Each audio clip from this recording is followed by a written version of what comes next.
Suti yang sudah uh, membuka acara ini dan juga memperkenalkan latar belakang saya.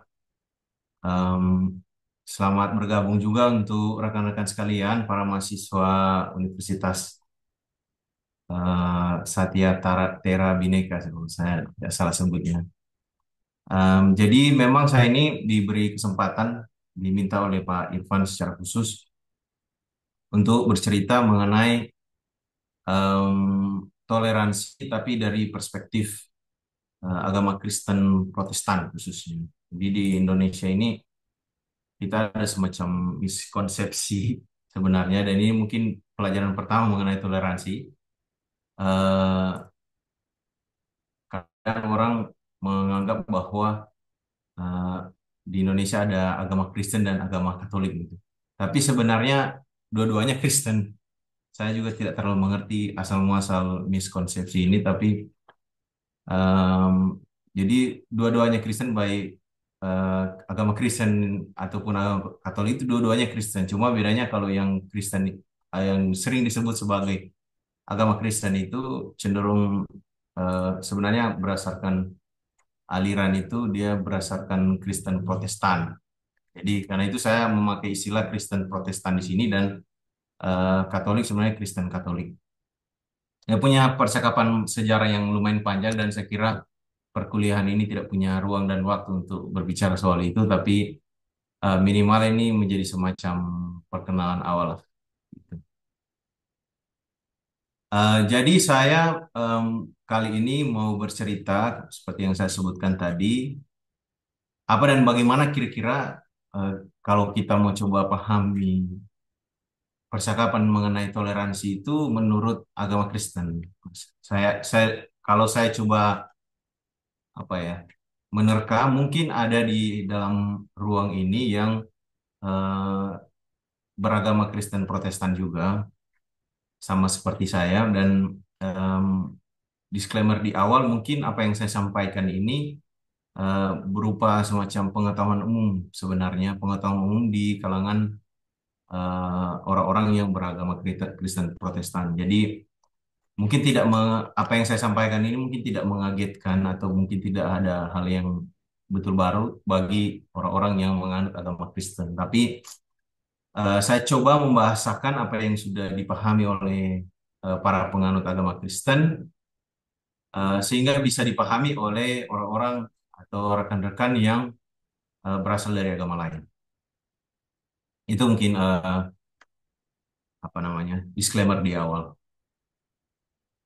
Nah, jadi sebelum eh, saya masuk ke dalam percakapan mengenai bagaimana konsep toleransi dalam perspektif atau menurut agama Kristen Protestan, saya mau jelaskan dulu kira-kira pengertian toleransi yang bagaimana sebenarnya yang saya pakai gitu.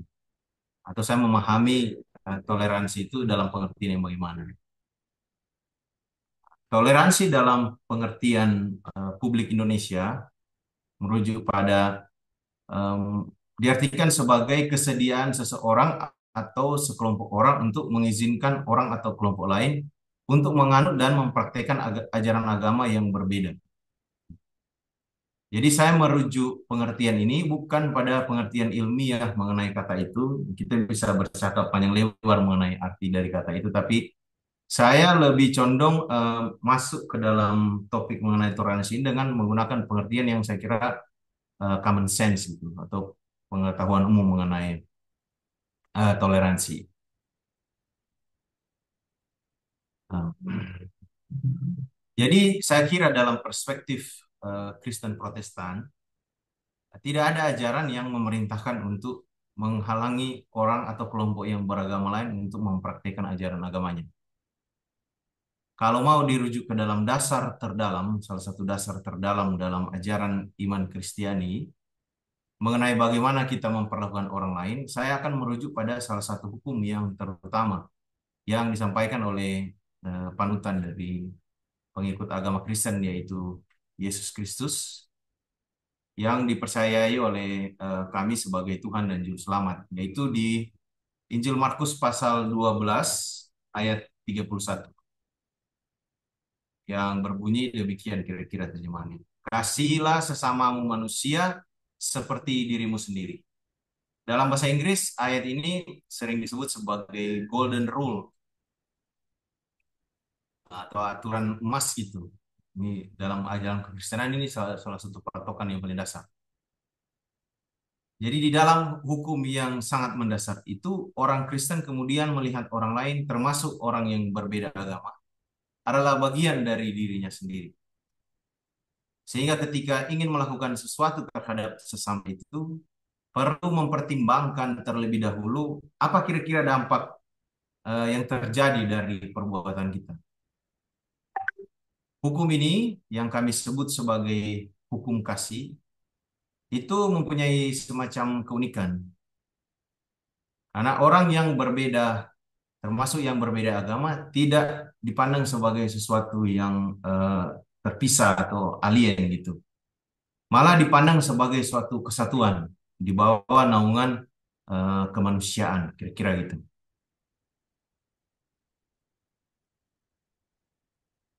Jadi orang lain itu tidak apa istilahnya, tidak dianggap sebagai kelompok atau bagian yang terpisah dari dirinya sendiri atau menjadi bagian yang terpisah dari eh, orang Kristen secara khusus, gitu. Walaupun dia berbeda agama, harus diperlakukan sama seperti aturan di dalam Markus pasal 12 ayat 31 ini. Sebagaimana kita ingin diperlakukan, maka itu juga yang harus kita perlakukan kepada orang lain. Jadi, sebagaimana kita ingin supaya kita bisa beribadah dengan bebas, kita menerima toleransi dari orang lain, maka kita perlu mempraktekkan toleransi. Kira-kira gitu, kalau secara sederhana, konsep yang paling dasar. Nah, apa kira-kira batasan dari toleransi ini? Pertanyaan yang semacam kisi-kisi yang disampaikan oleh panitia kepada saya dan em, saya kira menarik untuk dijawab itu, walaupun tidak banyak juga dibicarakan selama ini. Jadi walaupun memang orang Kristen diminta untuk mengasihi sesama manusia menurut hukum kasih yang tadi itu, termasuk yang berbeda agama, tapi kami tetap dilarang untuk mengikuti ajaran dari agama lain itu. Jadi toleransi boleh, kita perlu mengasihi mereka sebagai sesama manusia, tapi kita tidak serta-merta langsung menyetujui ajaran agama lain itu. Jadi kita tidak menghalangi mereka, tidak tidak menghalang mereka, tidak melarang mereka mempraktikkan ajaran mereka, tapi kita tidak perlu setuju. Mengasihi sesama manusia menurut ajaran agama Kristen Protestan memang sebuah kewajiban. Tapi kita tidak perlu mengasihi ajaran agama yang berbeda dari kita atau tidak perlu menyetujui.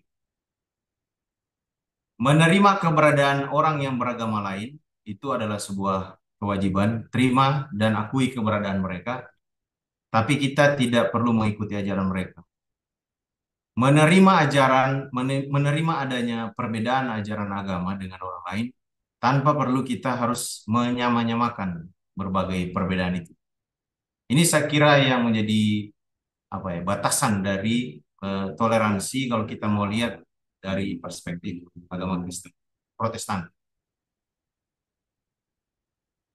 Nah, kisi-kisi yang lain yang diberikan dari panitia kepada saya ialah percakapan mengenai kira-kira adakah konsekuensi bagi pelaku pelaku intoleran atau orang yang melakukan intoleransi dalam ajaran agama Kristen Protestan.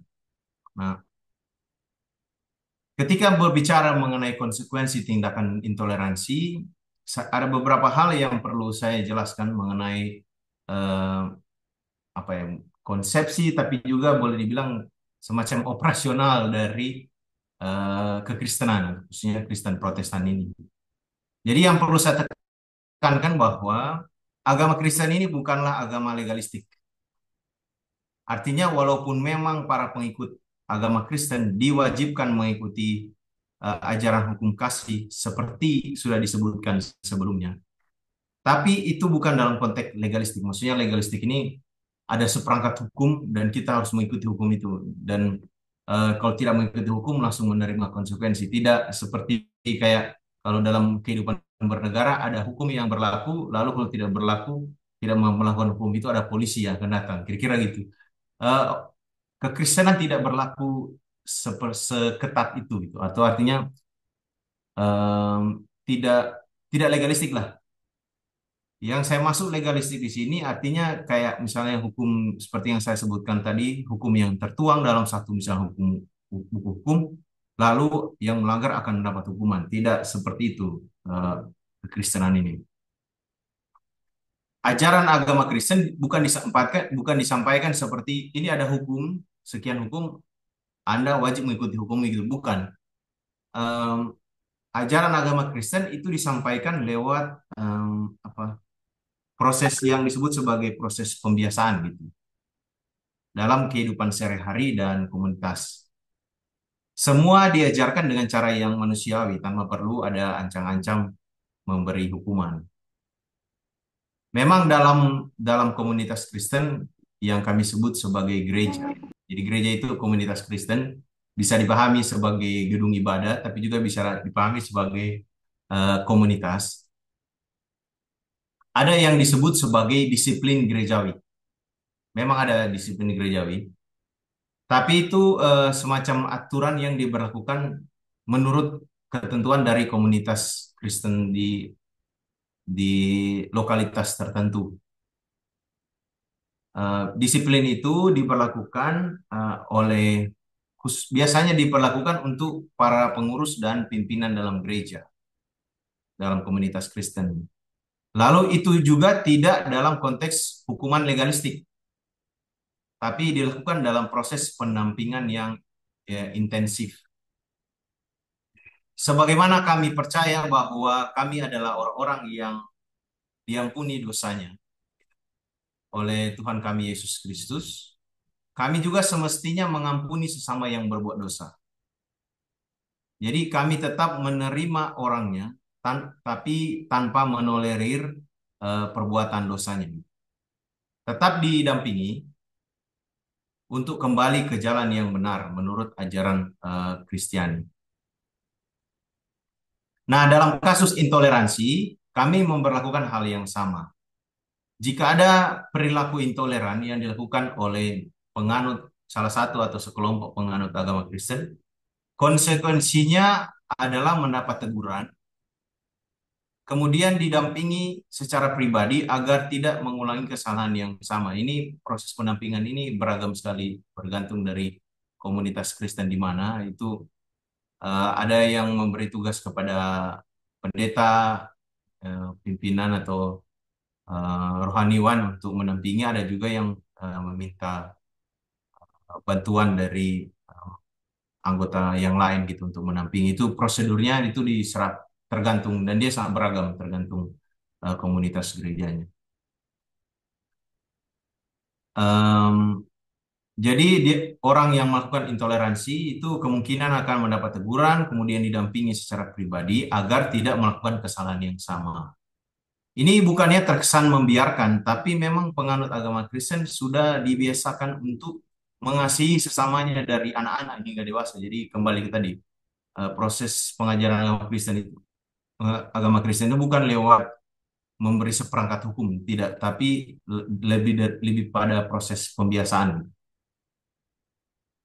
Sehingga mungkin karena berbagai faktor, ada orang yang melakukan intoleransi gitu misalnya.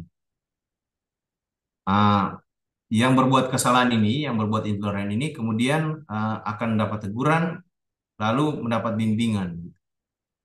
Tujuannya supaya dia menyadari kesalahannya dan karena memang toleransi itu sudah diajarkan sejak kecil dalam kekristenan, maka menyadari kesalahan orang yang sudah toleran itu sebenarnya bukan hal yang sulit untuk dilakukan.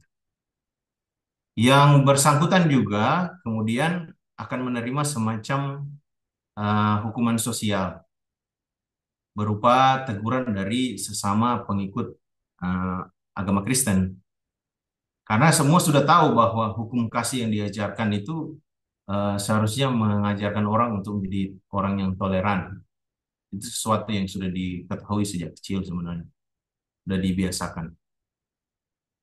Jadi ada pendampingan bagi orang yang melakukan intoleransi, di saat yang bersamaan mungkin dia akan menerima semacam hukuman sosial juga gitu dari sesama warga gereja atau anggota komunitas Kristen.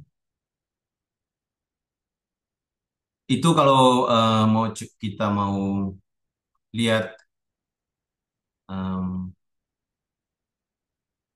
apa ya semacam konsekuensi dari orang yang melakukan intoleransi dari pandangan Kristenan.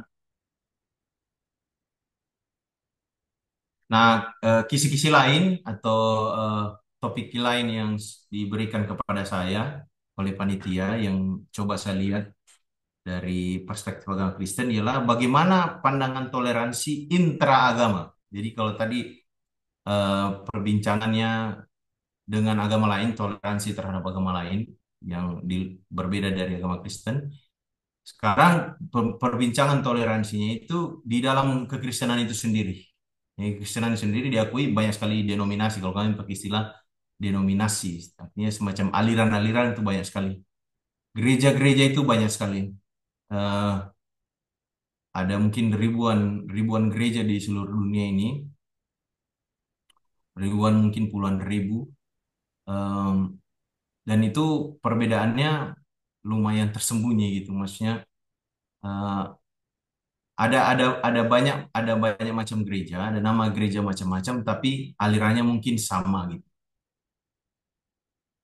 Em, jadi orang yang bukan beragama Kristen seringkali tidak bisa membedakan gitu orang gereja ini sebenarnya gereja satu dan gereja lain itu betul beda aliran atau tidak. Dia betul-betul harus masuk dulu, harus lihat di dalam, baru bisa mengerti oh ternyata gereja ini sama saja misalnya dengan gereja lain gitu. Jadi ada perbedaan-perbedaan yang memang intrinsik di dalam kekristenan. Nah, sekarang topik yang kita bicarakan ialah bagaimana kekristenan melihat atau memandang toleransi di dalam eh, perbedaan di dalam kekristenan itu sendiri. Perbedaan denominasi atau dalam istilah Muslim disebut mazhab. Jadi agama Kristen mengajarkan bahwa semua perbedaan interpretasi keagamaan Kristiani, jadi orang-orang eh, boleh punya semacam perbedaan tafsir atau perbedaan pengertian mengenai kekristenan itu sendiri sehingga memunculkan banyak aliran kekristenan. Semua perbedaan itu tidak boleh menghalangi untuk semua orang Kristen bersatu. Jadi em, inilah saya kira yang dimaksud sebagai toleransi intraagama Kristen. Oke, bahwa memang ada perbedaan dan aliran-aliran kekristenan itu banyak sekali jenis-jenisnya. Dan perbedaan itu mulai macam-macam lah dari cara berpakaian, lalu cara melakukan ibadah, bentuk dari gedung gereja itu sendiri, um, itu beragam sekali.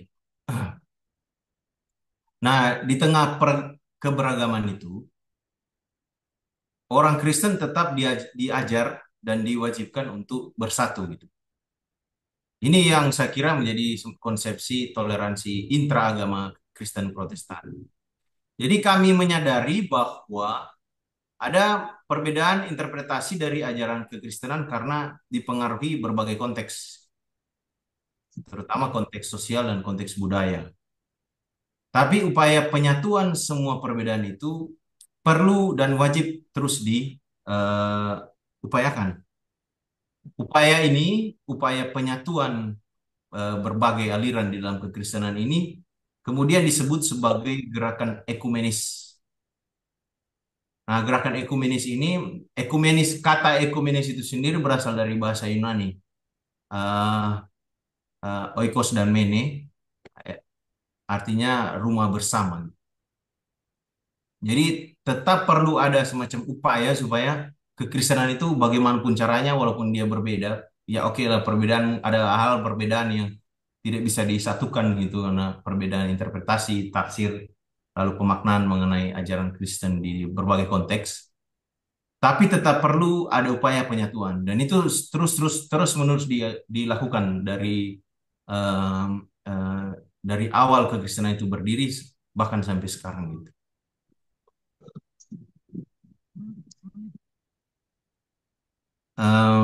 Ini bukan berarti bahwa penyatuan dari berbagai macam dari keberagaman di dalam kekristenan itu dilakukan dengan paksaan. Bukan berarti dipaksakan harus menyatu gitu. Tapi dilakukan melalui upaya dialog. Nah, yang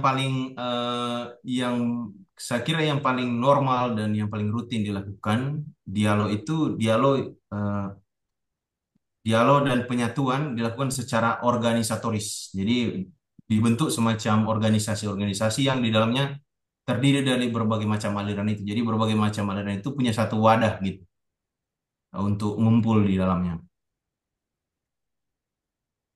Nah, contoh di dunia ini untuk secara global kekristenan khususnya Kristen Protestan di seluruh dunia itu tergabung dalam organisasi yang disebut sebagai World Council of Churches. Em, itu artinya Dewan Gereja-Gereja Dunia.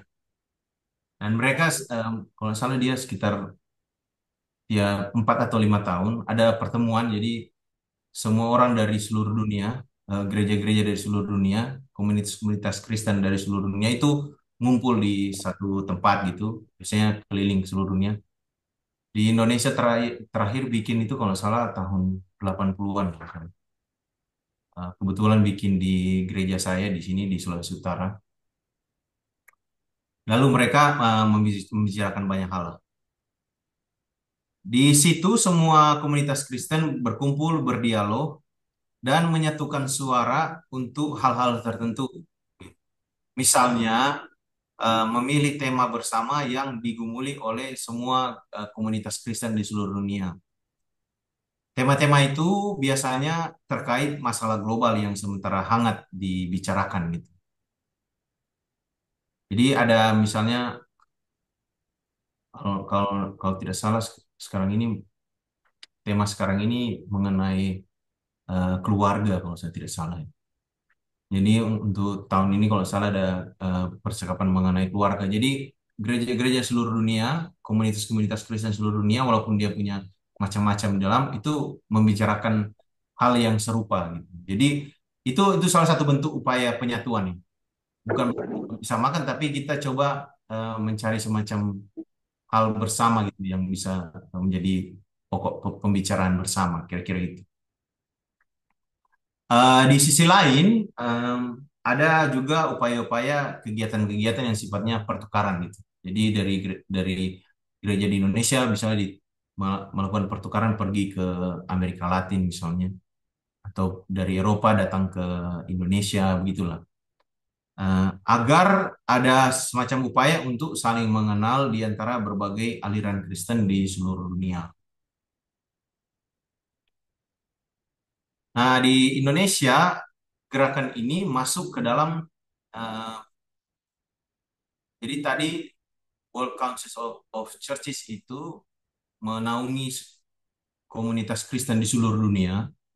Kalau di Indonesia ada salah satu komunitasnya yang menyatukan berbagai macam aliran di dalam Kristenan di Indonesia ini namanya PGI, Persekutuan Gereja-Gereja di Indonesia.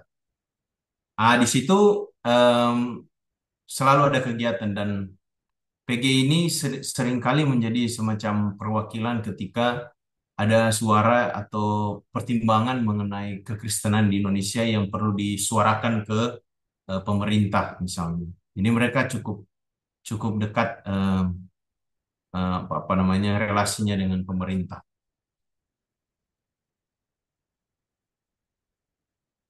Em, jadi PGI itu menjadi semacam suara eh, perwakilan dari gereja-gereja di Indonesia untuk pemerintah, tapi juga menjadi semacam apa ya komunitas yang menyuarakan satu hal, memberi semacam masukan-masukan terhadap berbagai macam komunitas Kristen di Indonesia.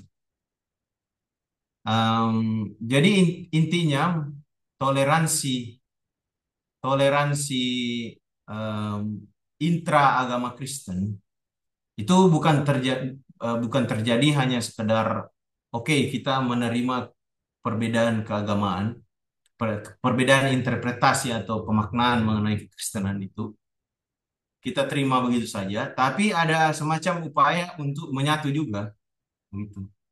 Jadi ada upaya terus-menerus supaya ada dialog di berbagai macam aliran Kristen ini. Di saat yang bersamaan ada semacam kerja bersama gitu, yang membuat kekristenan walaupun dia beragam ini selalu ada semacam koneksi satu sama lain. Em, karena itu perintah sebagaimana di Injil Yohanes pasal 17 ayat 21 bilang supaya mereka semua menjadi satu. Lalu di bahasa Latinnya ut omnes unum sum. Itu, itu kemudian menjadi salah satu slogan dari GMKI, Gerakan Mahasiswa Kristen Indonesia. Tapi itu gerakan ekumenis ini, gerakan untuk menyatu di tengah keberagaman kekristenan ini itu sebuah kewajiban. Jadi orang terus terus menerus berupaya untuk menyatu. Dia bukan hanya menerima perbedaan, tapi di saat yang bersamaan berupaya untuk menyatu. Nah, jadi secara untuk menjadi kesimpulan, apa yang menjadi perspektif atau sudut pandang toleransi dari kekristenan, kasih kembali ke fondasinya, jadi hukum kasih yang terutama, kasihilah sesama manusia seperti dirimu sendiri. Lalu toleransi bukan berarti kompromi iman. Jadi kita menerima dan mengakui martabat orang lain yang mempraktekkan ajaran agama yang berbeda, tapi kita tidak perlu kompromi, artinya mengikuti ajaran yang berbeda itu. Toleransi antar, jadi berbeda dengan agama lain, dan juga toleransi di dalam kekristenan yang beragam ini dilakukan dalam semangat persaudaraan dan dialog. Ya, saya kira itu saja dari saya penjelasan yang saya coba bikin sederhana sehingga bisa dipahami oleh rekan-rekan yang beragam latar belakang agamanya ini. Semoga poin mengenai toleransi dan menurut agama Kristen dan Protestan ini lumayan jelas, tapi mungkin bisa lebih diperjelas lagi dalam diskusi. Terima kasih, dikembalikan kepada Astuti sebagai moderator. Ya baik, terima kasih Pak atas penjelasannya. Sebentar ya. Nah, baik, cukup menarik ya dan cukup sangat luar biasa informasi yang diberikan oleh Pak Yan tadi bahwasannya toleransi itu dalam agama Kristen adalah kasih yang utama ya Pak. Ya, toleransi itu berarti kita saling menghargai, menyayangi, tapi tetap dalam keimanan masing-masing. Nah, jadi toleransi itu tidak boleh kebablasan. Nah, artinya sampai batas mana kamu itu teguh pada keimanan masing-masing, tapi tetap berbuat baik pada agama yang lainnya. Nah, baik, untuk sesi pertanyaan, saya akan buka tiga dulu, tiga sesi penanya. Dalam hal ini, saya mohonkan untuk kamu yang ingin bertanya, silakan raise hand. Kemudian nanti saya akan tunjuk dan saya akan sebutkan namanya, dan nanti kamu perkenalkan diri kamu. Oke, sudah ada penanya pertama. Oke. Penanya pertama ini ada Henry dari kelas IFC sore. Iya, Henry, sebentar. Henry.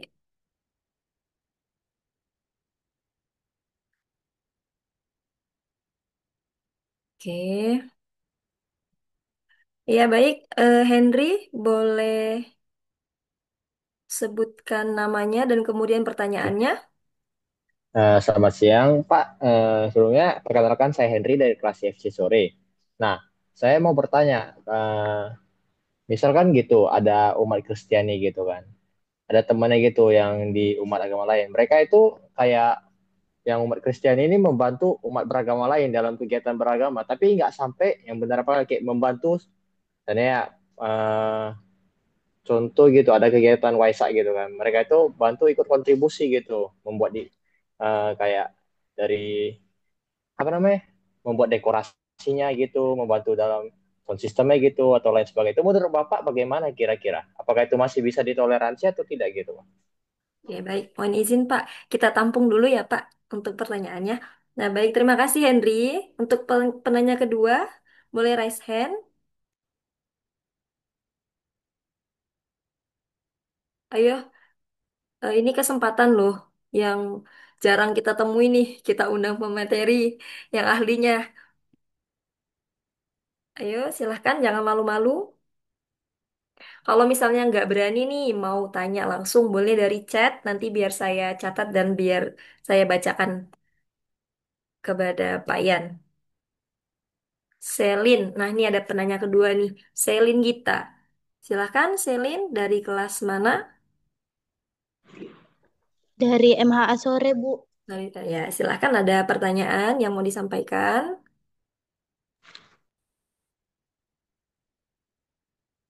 Ya, silahkan, Selin.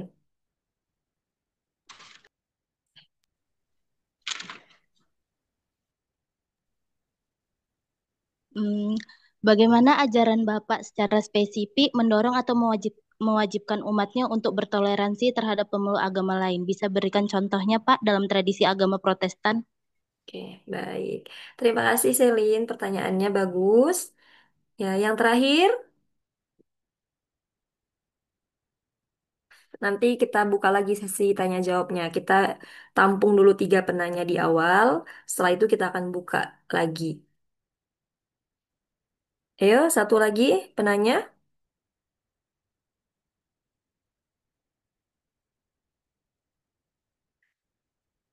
Di chat juga nggak apa-apa kalau misalnya sungkan untuk bertanya langsung.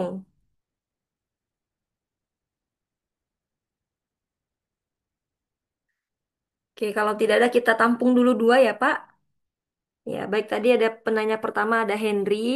Eh, Beliau bertanya bagaimana respon Bapak terkait apabila kita membantu umat yang beragama lain dalam pelaksanaan kegiatan acara keagamaan, tapi seperti hanya mendekorasi atau ikut mendukung kegiatan tersebut, dan kemudian Selin, kemudian bagaimana ajaran agama Kristen itu secara spesifik dalam praktik toleransinya. Baik, Pak. Terima kasih. Mohon direspon untuk pertanyaannya. Ya, terima kasih untuk para penanya, pertanyaan-pertanyaan yang menarik dan saya kira juga penting untuk topik pembicaraan kita di saat ini. Em, untuk pertanyaan pertama mengenai kira-kira bagaimana kalau orang Kristen itu kemudian terlibat dalam acara keagamaan yang lain, em, apakah itu bermasalah atau tidak? Nah, saya mulai dari cerita dulu. Jadi em, bulan yang lalu salah seorang tante saya, jadi tante artinya kakak kandung dari ayah saya itu yang kebetulan beragama Muslim karena menikah dengan ikut dengan suaminya. Kemudian akan waktu itu eh, akan berangkat haji, gitu. Nah, berangkat haji. Kemudian kami keluarga walaupun bukan beragama Muslim, kemudian terlibat dengan acara itu dalam bentuk misalnya menyumbangkan makanan atau bantu-bantu dekorasi seperti bilang tadi menyiapkan acara gitu. Karena itu masih terhitung orang tua kami. Nah, hal yang seperti itu tidak menjadi problem gitu, tidak menjadi masalah karena saat kami melakukan semuanya itu bukan berarti kami eh, mengikuti ajaran agama itu. Kami melakukan itu sebagai semacam sumbangsi kami kepada orang tua kami. Itu salah satu, itu contoh real yang saya lakukan waktu itu. Nah, yang tidak bisa ditolerir adalah iman gitu, kepercayaan kami. Dan ketika kami melakukan semua itu, kami tidak melakukan itu karena kami beriman sesuai dengan iman tante kami yang beragama Muslim. Kami melakukan itu dalam kerangka acara kekeluargaan, gitu saya kira. Dan misalnya dalam beberapa kasus ada kelompok komunitas-komunitas Kristen yang ini beberapa waktu, kayaknya kemarin itu baru ada Hari Raya Kurban ya. Ada komunitas-komunitas Kristen yang memang menyumbangkan daging gitu, untuk turut merayakan hari raya itu. Nah, itu tidak menjadi problem karena kami melakukan semuanya itu, komunitas Kristen melakukan semuanya itu dalam kerangka persaudaraan gitu. Bukan karena kami memiliki iman yang sama dengan rekan-rekan yang merayakan itu. Jadi itu batasannya saya kira. Jadi ada hal-hal, jadi ada iman. Kami melakukan semuanya itu tujuannya apa? Seperti saya melakukan kegiatan tadi itu terlibat dengan acara syukuran untuk naik haji dari tante kami, orang tua kami itu melakukannya dalam kerangka kekeluargaan, bukan dalam kerangka saya kemudian ikut agama itu, bukan. Begitu juga dengan toleransi yang lain. Misalnya kalau ada masjid yang sebentar dibangun, lalu kemudian saya turut serta memberi dana untuk membangun masjid itu. Bukan karena saya mau ibadah di dalam masjid itu, bukan. Tapi karena dalam kerangka persaudaraan gitu. Kita kan hidup bersama di sini. Dan saya kira rekan-rekan muslim juga begitu, kayak saya di gereja saya, gedung gereja sebentar dibangun, mereka juga turut menyumbang. Dan itu bukan apa istilahnya, bukan kemudian mereka jadi murtad atau apa, tidak, tapi karena itu dilakukan dalam kerangka persaudaraan, saya kira. Itu dan tadi contoh-contoh konkret eh, saya sudah sebutkan. Jadi saya kira dalam contoh konkret toleransi itu eh, yang paling sering terjadi itu, selain yang saya sebutkan tadi di awal, ialah misalnya ketika terjadi bencana gitu. Uh, Ketika terjadi bencana, komunitas Kristen atau kelompok gereja itu memberi bantuan itu tidak pilih-pilih. Mau cek dulu dia agama apa gitu kan, misalnya. Kalau misalnya dia lagi terjadi banjir atau terjadi bencana alam, kita cek dulu di lingkungan itu agama apa yang mayoritasnya, tentu tidak gitu. Eh, kita bantu semua, kita bantu siapapun dia eh, latar belakangnya gitu. Dan ketika proses, dan ini yang lumayan tricky kalau dalam konteks Indonesia, proses pembangunan rumah ibadah, toleransi kekristenan itu ya, kita pertama-tama jangan menghalangi. Oh, ada rekan-rekan yang memang, bahkan ada salah satu institusi Kristen di Maluku yang dia institut agama Kristen tapi di dalamnya ada musola, karena ada pegawai-pegawai atau pekerja-pekerja termasuk mahasiswa yang kuliah di situ tapi beragama Muslim. Ah, eh, saya kira kerangkanya itu tadi, bahwa yang dilakukan itu memang semua dalam dalam konsepsi atau tujuan atau niatan untuk membangun persaudaraan, dan membangun eh, relasi kekeluargaan. Itu saya kira, Kak Astuti. Oke, baik Pak. Terima kasih.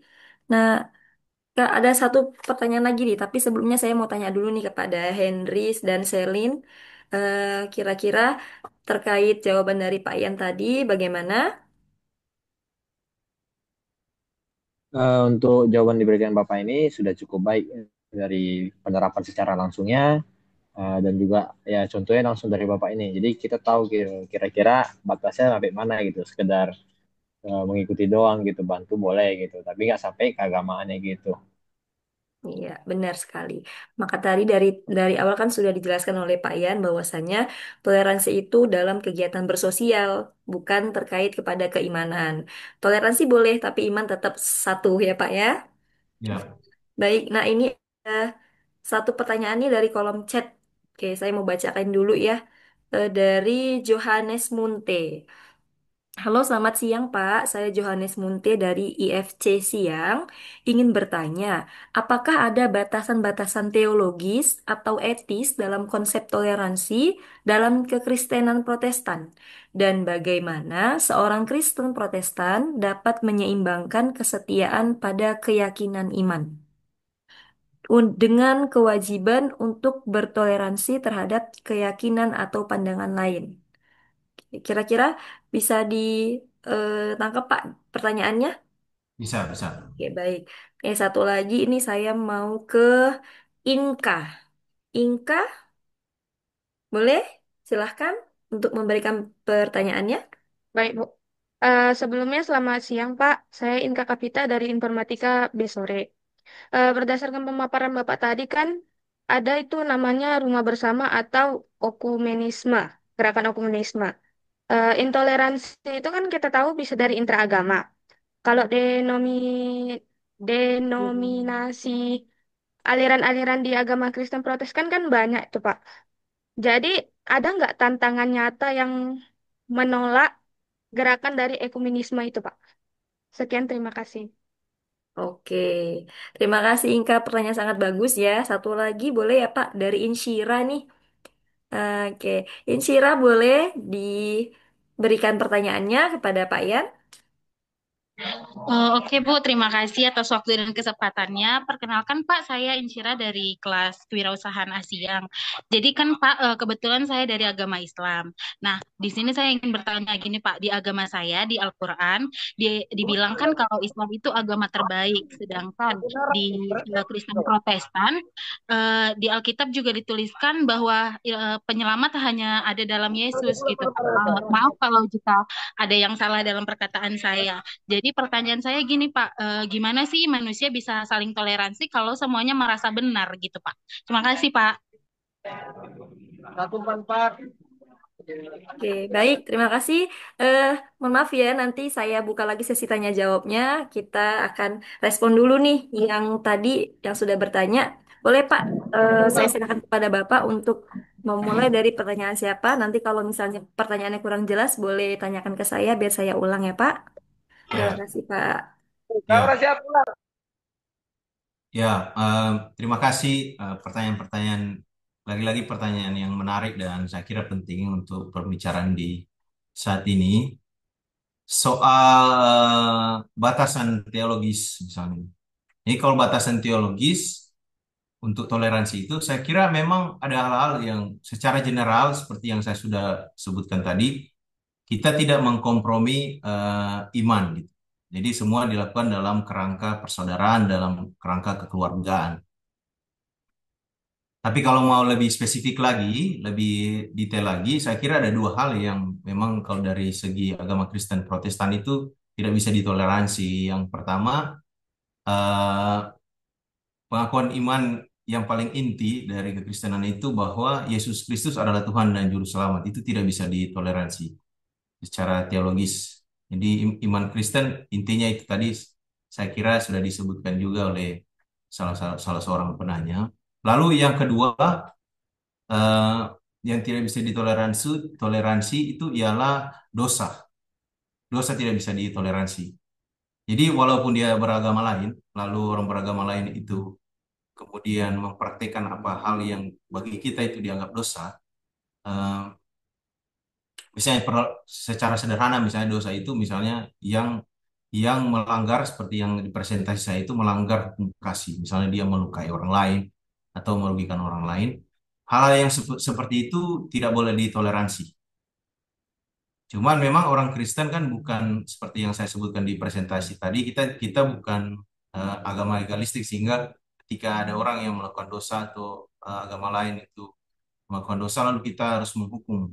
Ya secara umum kekristenan mengikuti apa namanya aturan-aturan hukum yang berlaku di masyarakat gitu.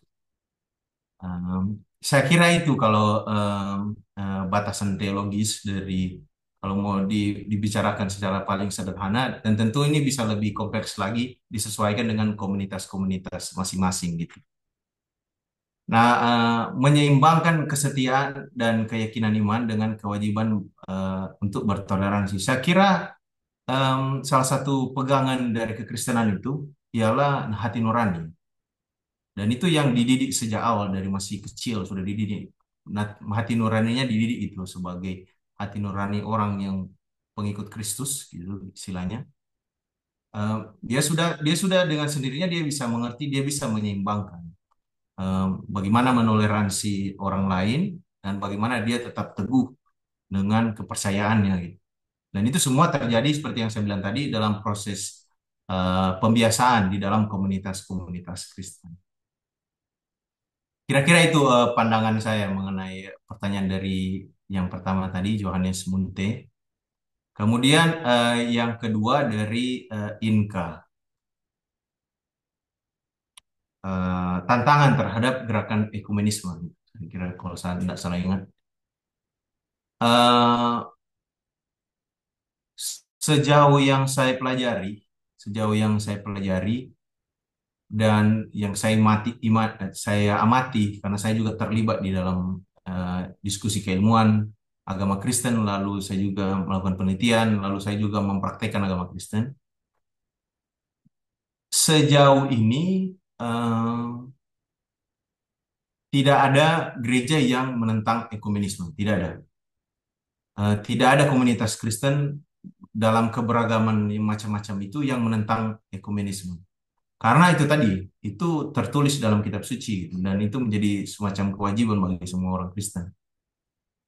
Namun di saat yang bersamaan, eh, bukan berarti lalu orang-orang itu, orang Kristen itu kemudian setuju dengan gerakan komunis, kemudian mereka dalam kehidupan bersama di dunia ini, entah di Indonesia maupun di luar negeri, kemudian hidupnya damai-damai aja, itu tidak terjadi. Jadi ada konflik juga di antara komunitas-komunitas Kristen itu terjadi. Nah, organisasi-organisasi ekumenis, misalnya PGI yang saya sebutkan tadi, Persekutuan Gereja-Gereja di Indonesia, itu ketika terjadi konflik dengan misalnya di antara gereja terjadi konflik, eh, kok apa namanya organisasi ekumenis itu menjadi semacam mediator juga, menjadi semacam penengah ketika terjadi konflik-konflik yang eh, karena kan misalnya kayak contoh konflik terjadi, katakanlah mungkin ada perdebatan ajaran atau interpretasi atau tafsir yang mungkin terlalu panas gitu, sehingga memicu semacam perdebatan yang membuat ada potensi konflik. Di sisi lain ada semacam ada problem, dan ini saya kira terjadi juga dengan kekristenan dan agama lain, itu problem konversi atau perpindahan agama. Itu seringkali memunculkan konflik. Apalagi kalau dia terjadi dalam jumlah yang besar. Misalnya perpindahan dari satu aliran ke aliran yang lain di dalam kekristenan itu mungkin itu biasanya tidak terlalu smooth. Eh, organisasi ekumenis, organisasi yang menyatukan berbagai aliran ini, seperti tadi saya bilang Persekutuan Gereja-Gereja di Indonesia, itu menjadi penengah, memastikan agar hal-hal atau potensi-potensi konflik di antara gereja-gereja atau komunitas-komunitas Kristen itu bisa diredam gitu, kira-kira. Tentu selain itu ada upaya-upaya dialog terus-menerus gitu. Pengenalan juga, termasuk kayak saya kan memang belajar agama Kristen. Nah, ketika saya belajar agama Kristen, walaupun saya berasal dari aliran tertentu, saya juga mempelajari aliran-aliran yang lain gitu, gitu kira. Nah, proses pengenalan itu yang terus pengenalan dan dialog itu supaya upaya penyatuan itu tetap tetap berjalan.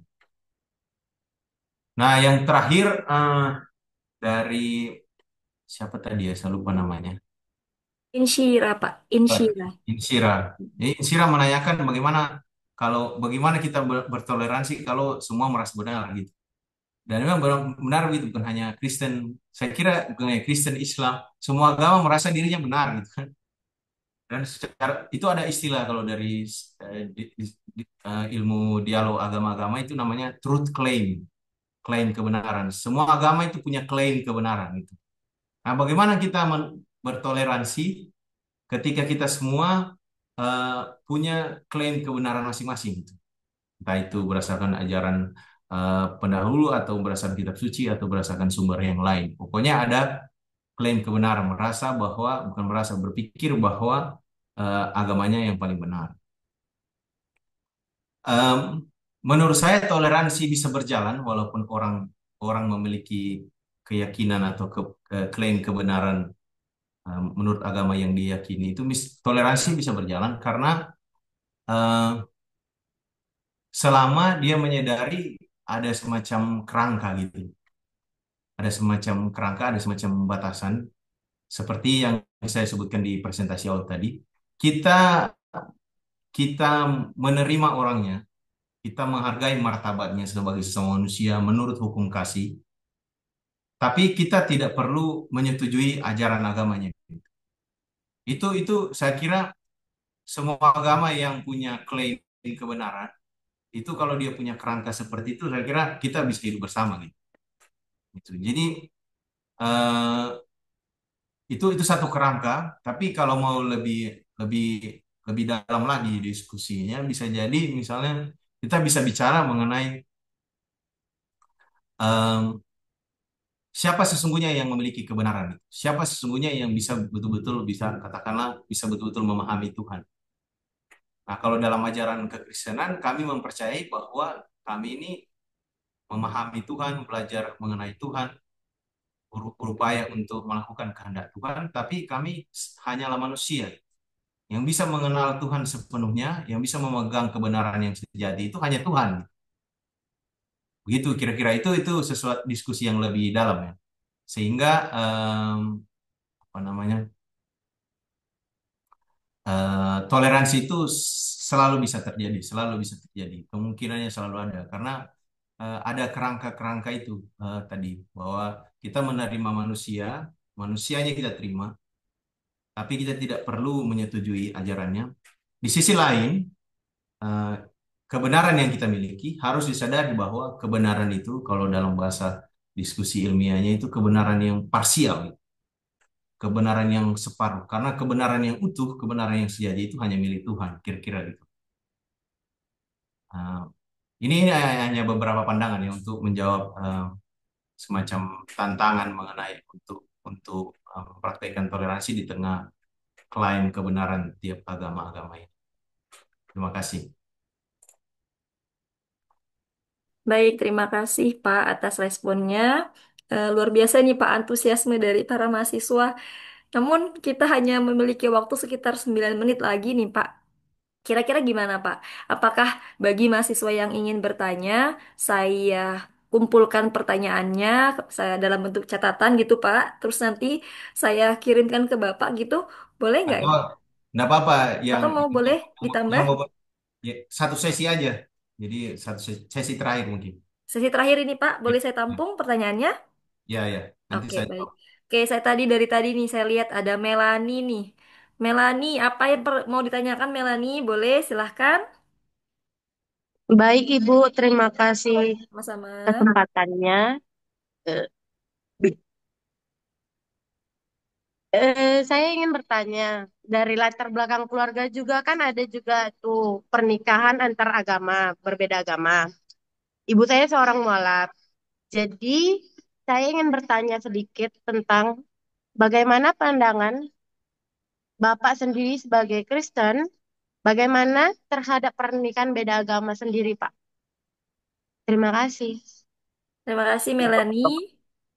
Pandangan Kristen sebenarnya. Oke, satu lagi nih ada Megiana. Ya, silahkan Megi. Melani sudah Terima boleh kasih turun ya Ibu. tangannya Melani. Terima kasih Bapak. Izin ya bertanya. Perkenalkan nama saya Megiana Septianalita. Saya dari Kewirausahaan Siang. Nah, di sini saya mau bertanya, bagaimana umat Kristen seharusnya menyikapi ketika konflik agama digunakan oleh penguasa atau kelompok tertentu sebagai alat politik yang bisa menodai semangat toleransi kita, sejati kita, menurut ajaran agama Kristus. Terima kasih, Pak. Baik, terima kasih Megi. Satu lagi boleh ya Pak? Dari laki-laki nih, ada laki-laki nih. Paul. Oke, baik. Silakan Paul. Oke, selamat siang Pak. Sebelumnya perkenalkan, saya Paula Menangan Baban, saya dari kelas Kewirausahaan C Siang. Ingin bertanya sedikit mengenai apakah Bapak sendiri pernah mengalami atau menyaksikan tindakan intoleransi, contohnya seperti tindakan diskriminasi atau larangan ibadah. Terus bagaimana tanggapan Bapak menurut iman Kristen Protestan? Terima kasih Pak. Terima kasih Paul. Wah Pak, ini saya barusan cek kolom chat. Ternyata banyak sekali ini antusiasme daripada mahasiswa nih Pak yang bertanya. Gimana nih Pak? Kira-kira saya kembalikan ke Bapak. Apakah mau Nah, kita respon semuanya atau yang tiga tadi dulu Pak? nggak apa-apa, saya jawab apa ya, cepat aja semua. Boleh, Pak. Silakan, Pak. Oke, tadi pertanyaan di awal soal pernikahan beda agama. Nah, em, saya terus terang, saya memohon maaf, saya tidak bisa bicara atas nama agama Kristen soal itu karena soal topik pernikahan beda agama ini pernikahan yang sangat kontroversial. Artinya tiap komunitas Kristen itu punya pandangan yang berbeda mengenai itu. Ada yang membolehkan, ada yang tidak membolehkan gitu. Jadi itu dikembalikan kepada komunitas Kristen yang banyak sekali ini. Eh, Tergantung komunitas Kristen mana, apakah komunitas itu menerima atau tidak pernikahan beda agama, yaitu tergantung komunitasnya. Itu jawaban saya, jawaban yang paling aman gitu. Tapi dari segi hukum, saya kira di Indonesia agak sulit untuk pernikahan beda agama karena eh, rasa-rasanya regulasi pemerintah kita tidak terlalu mendukung soal itu. Itu mungkin jawaban saya. Tapi kalau memang penasaran sekali mengenai topik itu, saya kira itu topik yang bisa didalami lebih lanjut lagi, perlu sesi khusus dan mungkin bisa merujuk kepada pandangan kekristenan atau komunitas Kristen tertentu mengenai itu. Itu lalu eh, yang kedua tadi soal apa ya, saya lupa tadi. Pemerintah, Pak. Oh Tadi. iya, penguasa penguasa menggunakan eh, agama sebagai alat politik. Saya kira itu problem itu. Em, Bagi Kristenan itu sesuatu eh, yang ditentang habis-habisan sejak sebenarnya dari awal, bahwa kemudian eh, agama itu dipakai sebagai alat untuk memenangkan seseorang, kemudian atau eh, menjatuhkan orang lain atau kelompok lain gitu. Itu saya kira sudah menjadi sesuatu yang dilawan sejak awal oleh kekristenan, karena kekristenan sendiri dalam sejarahnya eh, mengalami hal yang serupa gitu. Ditindas oleh komunitas agama tertentu yang bekerja sama dengan penguasa. Dan itu bukan hal yang baru. Ah, Sehingga ketika ditanya mengenai pandangan itu, saya kira orang-orang Kristen akan cenderung sepakat gitu bahwa em, sebisa mungkin kita tetap ada dalam posisi yang eh, kritis gitu. Artinya melihat secara kritis keputusan-keputusan atau kebijakan-kebijakan terkait relasi antaragama di Indonesia yang dibuat oleh penguasa. Saya kira itu. Lalu dari Paul tadi soal pengalaman saya pribadi ya. Uh, Sejauh ini saya berasal dari daerah Sulawesi Utara yang dominan Kristen. Tapi saya pernah kuliah di Jogja juga, tadi sudah disebutkan di CV, yang dominan agama Muslim. Lalu saya juga pernah tinggal juga di luar negeri, di Inggris yang dominan agama Kristen dan orang yang beragama sekuler gitu, artinya tidak tidak terlalu beragama. Sejauh ini pengalaman saya pribadi, saya tidak pernah mengalami hal yang langsung yang maksudnya orang intoleran begitu, artinya saya kemudian terlibat dalam satu komunitas, terus misalnya kita mau bangun gereja lalu dilarang oleh kelompok tertentu, saya belum mengalami itu. Tidak pernah mengalami, semoga tidak akan mengalami. Tapi ya kita melihat di berita-berita hal-hal seperti itu lumayan sering terjadi, apalagi dalam konteks Indonesia.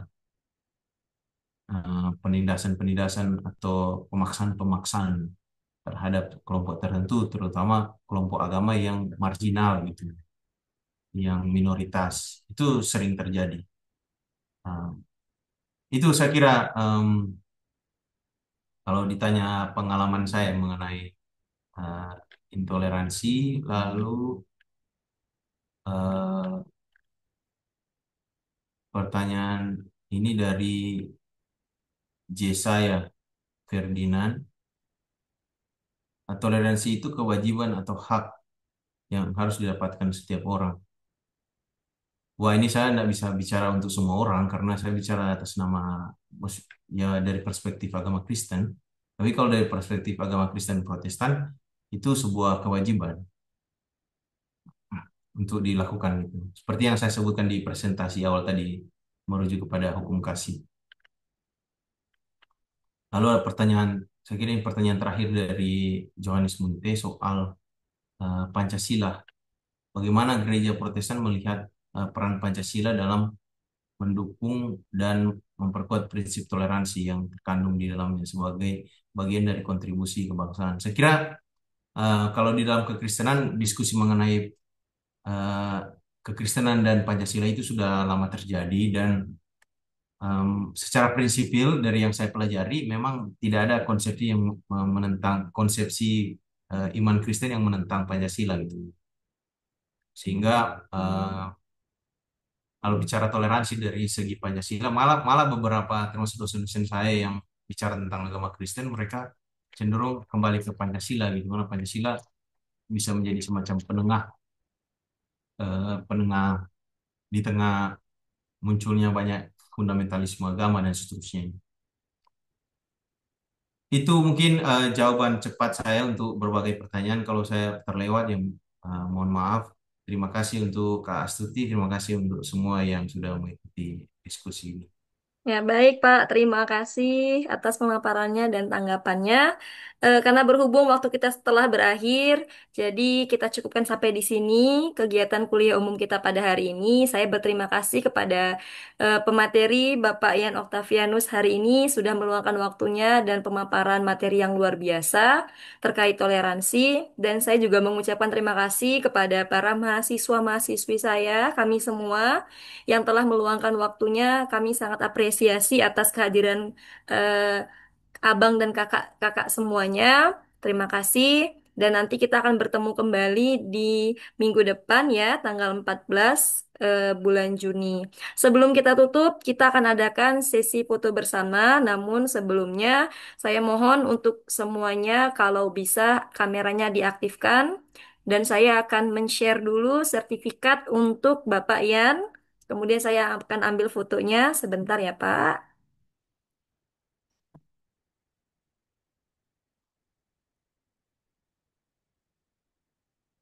Oke, baik. Bentar.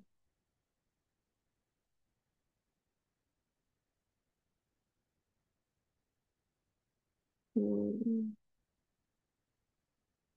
bentar ya.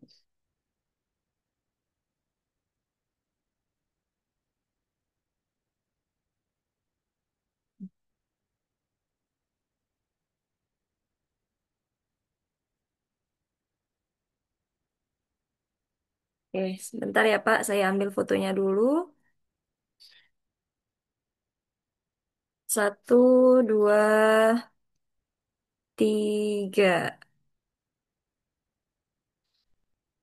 Oke, sekali lagi, Pak. Mohon izin.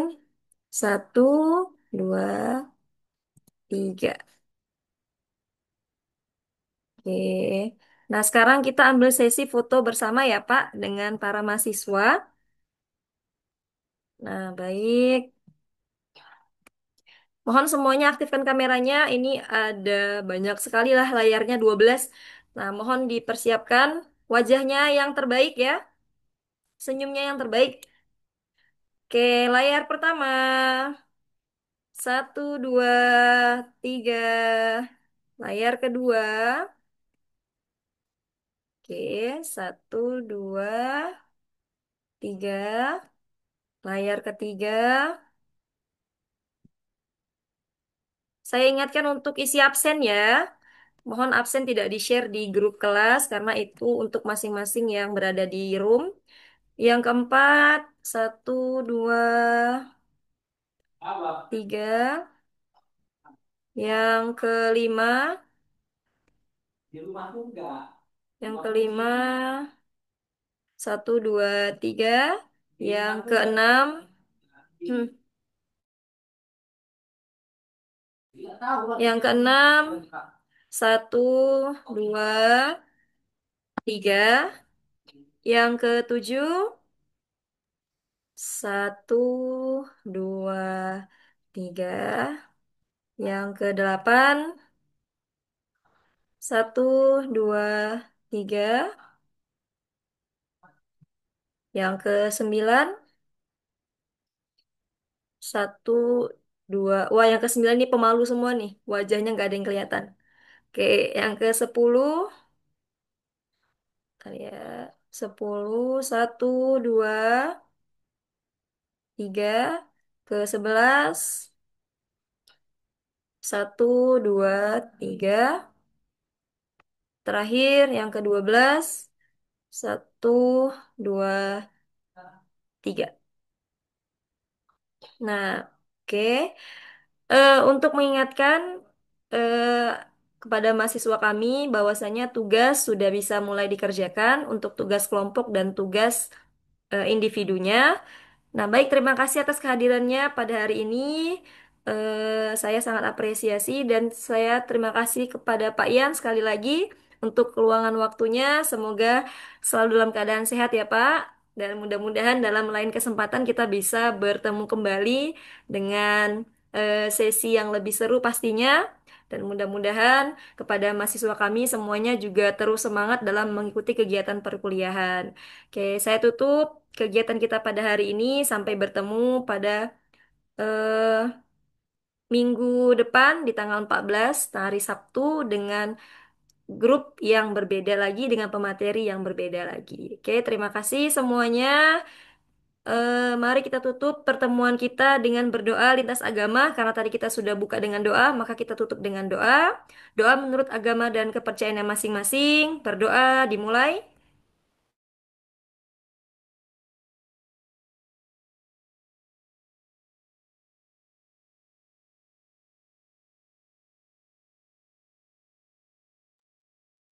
Berdoa selesai.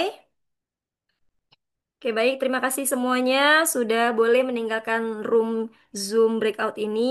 Sekali lagi saya ucapkan terima kasih, Pak Yan. Sehat selalu. Oke, baik. Boleh meninggalkan room ya yang sudah selesai. Terima kasih. Terima kasih, Bu. Terima kasih. Terima kasih, Bu. Terima kasih.